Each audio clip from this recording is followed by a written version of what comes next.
V kinu Slovenska Bistrica je bila nocoj premiera kratkega filma z naslovom Double Deal.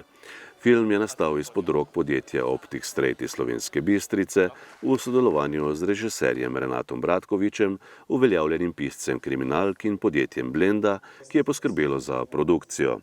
Dogodka se je udeležila celotna ekipa, ki je sodelovala pri nastajanju filma. Ko smo z Teodorjevo ekipo dobili priložnost, da nekaj takega naredimo, smo priložnost zagrabili z obema rokama. Z več o ozadju samega projekta in zakaj nastal in to bo povedal Teodor.